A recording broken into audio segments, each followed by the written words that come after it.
All right, guys, I'm here with David Dice. Dave, before we start any training today, give everybody a little bit of your background so they know who you are. Okay, I'm a 7th-degree black belt. I've been in the fighting industry for over 40 years, full time. So I've had learned a lot of different things. You trained with a couple of interesting people that they may have heard of. Yeah, the Tyson crew, the Lou Duva, Joe Lewis. We Coach trained Tomato. a bunch of different people. Yeah. Okay, awesome. So today, guys, we're going to go over some finer points of the game.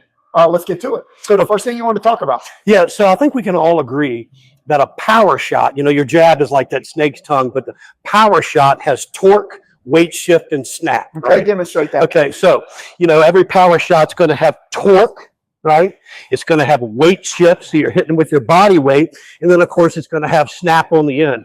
But the timing of the snap is critical. Watch, I'm going to explain it. It's a great way to do it. Hold that mitt up for me, Alan. So watch this. I'm going to snap and then torque and weight shift. Nothing happens, right?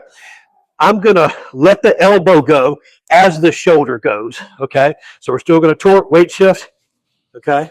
Now what I'm going to do is do it on the end of all that. So I'm going to torque, shift my weight, and then snap, and you're much farther through the target.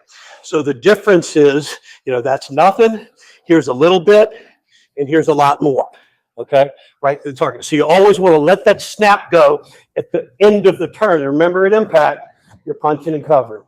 And that's also reinforcing that you don't punch the surface of the target, you punch Through it, right? Remember, martial arts, we always grew, if you were breaking boards, you'd focus way behind the board, right?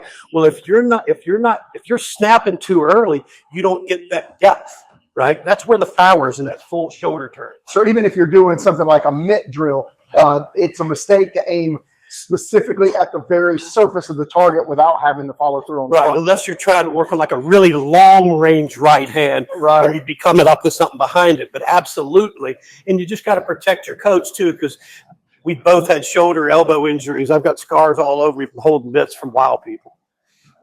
Okay. Right, remember, elbows in, chin down, and hands up.